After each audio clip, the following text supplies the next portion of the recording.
Hey YouTubers! Good morning, it's Rob Muffet. Guys, today's kind of a special day. Um, I've been on YouTube now for about 10 years, and I looked on my counter. I've got 665 videos posted, so that makes this video the 666th. Number 666. So what am I going to do special for this video? I thought it'd be kind of fun to go over my videos and just do a countdown of the top 10, the ones I like the most over the last 10 years I've been making videos. Because I've got so many on there, a lot of people probably don't realize all the videos I have. Maybe just a reminder people to what I have in all the stuff that's on my channel and my playlist. So in no special order, I picked 10 videos that I like a lot for different reasons, and I thought you might be interested. The first one we're going to look at is Parole Pie. It's a cooking video. If you guys are watching my channel, you know I do a lot of cooking videos. And what I like to do with mine, different from other people, is I add music to them that's often specific or connected or associated with whatever's being cooked. Sometimes that's not possible. So I just get something I think that goes with the mood of the video, and I try to have fun too by using music that's not too common or artists that need more exposure. This particular video, Parole Pie, it's how to make a Bisquick Impossible Pie. It's very simple, delicious pie. And I picked a artist, Hollis Smith. In fact, I feature her on my channel. She's got a very unusual style of singing. She sings most of her own songs, and she's got an interesting style of playing music too. Uh, this particular song was nice and sweet, just as sweet as a pie. So I thought it'd be fun to have the music go with the pie. The parole part came in. I was thinking, well, if you had somebody in jail, you want to get him out, you could put a file in the pie. They could break out. So that's another meaning of parole, I guess. But anyway, give her a look. You might want to check her out. She's got some interesting, actually very haunting songs, a few of them. One in particular, Humanity, it makes your bones kind of get chills. It's a really interesting artist. Anyway, like I said, I do a lot of cooking videos. Nobody watches, don't know why I do them, and I don't get any money because I use music that demonetizes my videos automatically, but I just for some reason like making them. And this is one of my favorites, Parole Pie, so you might want to check it out if you're interested. I've got a playlist of cooking videos, and I got a few people I feature on my channel. They're pretty good cooks too. Like check out old Chef Buck and Camera Girl on my featured channels. He's got a lot of good videos on his channel for cooking. I'm not a cook. I'm not even a chef. I just like to eat and make videos. My next video I like a lot is a lot of people leave comments. Well, not a lot of people, just a few over the years that I almost never in my videos. That's because I'm vain. I don't want to see myself age. In this case, I would have seen myself get better. I've been getting in better shape. But I don't know. I just don't like to be part of the video. I like the video to be something about what the people want to watch. I don't want to be the thing that people are watching. But in this particular video, I'm in the video. So if you ever say, well, you never in your videos, well, here's one. Why don't you watch it? Nobody else is. It's a true story. It's what's the worst movie you ever seen? I do a story about the worst movie I ever saw that almost killed me, and I mean that literally. And the it's a funny movie, I think, and I'm in it. It's took place on Miami Beach. Even the Cowgirls Get the Blues was the name of the movie. Um, I'm not in too many videos. That's one of the rare ones. Another movie I liked is my do-it-yourself inkjet printer head cleaner. Simple, cheap, effective, and I like it for one reason, is because it's made me the most money. It's the biggest. I think I got 1.3 million people watch that video. And if you have a problem in your life, you come up with a solution. A lot of times you can help a lot of other people. That's how you can make some of your most popular videos, by solving a person's pain, getting rid of their problem immediately inexpensively, quickly, that they can do themselves, you're going to have a few people watch those videos. In this case, 1.3 million. And another thing about that video is I'm making a chemical formula. I've spent 17 years in chemistry manufacturing before the company I worked for went out of business. Spent a lot of times in the lab. And it's what's weird, hardly any of my videos are about making chemical solutions. And the few that I have made were very popular. So I would, if I had any brains in my head, I'd be making a ton of videos on do-it-yourself chemical household formulas and solutions. But for some reason, I don't do that. I don't know why not. But the few I have made have been popular, and this is one of the favorite ones of people. Do-it-yourself inkjet printhead cleaner. Next one is 14,000 things to be happy about. A book review. The author, Barbara, gosh, what was her name? Barbara Kipfer. Barbara Kipfer. She actually read my review, or listened to it, watched it on YouTube a couple years after I posted it, and she left a message. She told me that she cried when she watched my video, and I was so touched. I've never had a comment by anyone in 10 years on YouTube that made me feel better. Of course, she meant cry in a good way. She felt that I actually understood what she meant about making the book, or what she wanted to do with the book, and it meant a lot to me that I was able to make her happy, because her book has made me happy, and I recommend it. And you can read the review, or read it, you can hear it in the video. 14,000 things to be happy about. It's one of my favorites. I don't do very many book reviews, which is unusual. I've got so many books I like. I should do more. The next one is the very, very, very first video I ever did and put on YouTube. Interesting story. It got about 110,000 views, and then after a couple years, I accidentally erased every single freaking video on my channel, because they had a thing back then where if you wanted to delete stuff, you could accidentally press the wrong button, and anyway, it wiped out everything. Fortunately, I had some of these also on another thing called MetaCafe and was able to get it back up.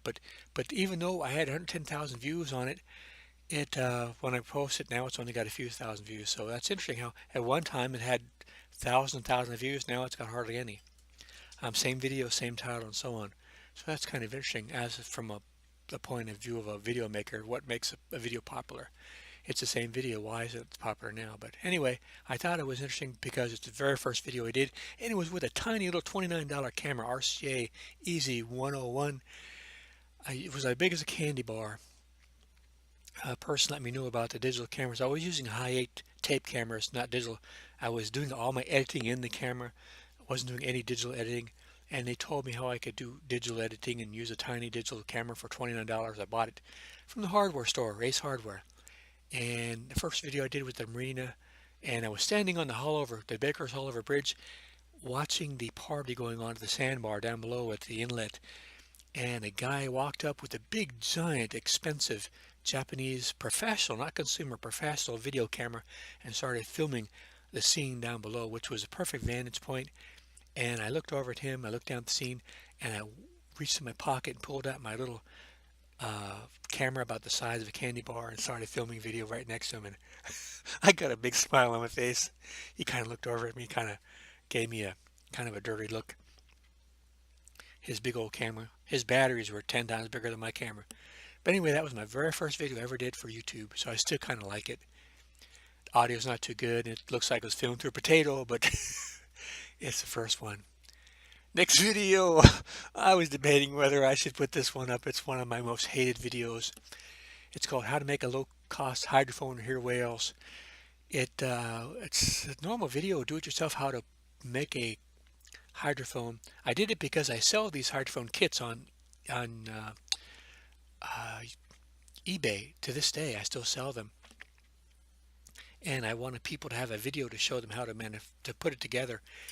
But I was using a tango music as a background. For some reason, it just made me feel goofy. What if I made a video and kind of tried to make it like if you were trying to be sexy with the music, the tango music, putting the hydrophone together. And so I made some comments in the text of the video, trying to be sexy or actually be. I was channeling my inner Norm Macdonald.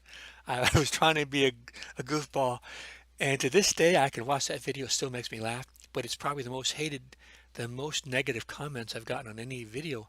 But I don't care. It's probably lost me a ton of money too because people saw that when I use it in the video on eBay, how to assemble the hydrophone. So yeah, it's probably the worst hated video I have, and I still like it. It's one of my most favorite and makes me laugh to this day. So that's got to be interesting to somebody. The next one is how to make a homemade mosquito bag fan trap that kills bug dead. I like this video because one of the things I love about YouTube is when people come together with their solutions to problems that are hurting people. And there's so many illnesses people get from mosquitoes nowadays that could be solved if they had this trap. It's simple to make. I was kind of proud of myself. I used the box to help make the trap that attaches to the fan. And to this day, it's still a popular video. I think over 500,000 views. But yeah, it actually save lives. And I was kind of proud of my videos that help people with their illnesses or things that can save them money or make them live better. And it's something all of us can do. I encourage all of my viewers to make videos if they have, everyone has something that they know or knowledge that can help other people and help the YouTube community. And that's why I still continue to like YouTube, even though they continue to demonetize so many people over stupid reasons. Next one is a $13 homemade floating LazyBoy part 2. The first part was how to make it. Second part was me using it. And it's a really goofy, silly video, me out there in a little 5-foot inflatable. You can't get much smaller or cheaper and still have fun with a trolling motor and a battery. I thought I'd put it out there and how you can still have fun, low cost. And it's very enjoyable. Every time I watch the movie, it's well put together, the music and everything. It's a fun video to watch. The next one is absolutely my very favorite movie of all my 666 videos out there. It's a story video. It's a short story I wrote. I woke up in the middle of the night, couldn't sleep, and I took out my tape recorder, my digital recorder, and I just taped a story that I thought up out of my head. And everything that happened in the story is true. And I know the people in there, but the names have been changed, the chronological order has changed, what happened to different people has changed. I mean, I'm aware of every single thing in this story happening at one time or another to somebody at some time, but not in the way it happened in the story. I was able to take the things that were in my brain and just assemble them hodgepodge into a story that was really a wonderful story. And I got all of the photos and the video and the sound effects, except the sound effects that I made myself, by going to public domain, and was able to populate the video with the video and photographs that's in public domain to make like a little movie with my short story, which was basically unedited from how I transcribed it or narrated that evening or that morning when I wasn't able to sleep. It's my very favorite video, which hardly anybody's watched. And like I said, it's basically a true story, but it just bits and pieces from different stories that were put together. I love it. It's my favorite story, R is for Racing. It's autobiographical in a strange way. The last one, it's also a story. And it's a science fiction story that's not autobiographical. But here again, I was able to go to public domain and use the photographs and sound and music that I liked to make a little movie. And I like it almost as much as R is for Racing. It's a wonderful, more people have watched it, but not that many. It's science fiction. It's kind of humorous. Here again, it's a video from a short story I narrated from talking out loud into a tape recorder, and I'd hardly edited it at all. This stream of consciousness coming up with the story. It was fun to make. So those are my top 10 out of all 666. Hope you find some of these interesting, and I'll leave links to them in the video description if you want to check any of them out. And if you have any videos that you like a lot, let me know, and maybe I can talk about them in another video. I put new videos on every week.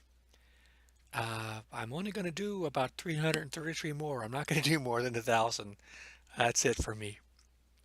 So I don't know how many more years I have left. In more ways than one. So enjoy them while you can, guys. So I put stuff on new. Don't forget the people I feature on my channel and the playlist.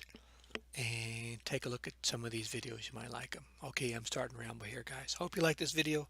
Y'all come back. This is Rob Muffet, and see you out there.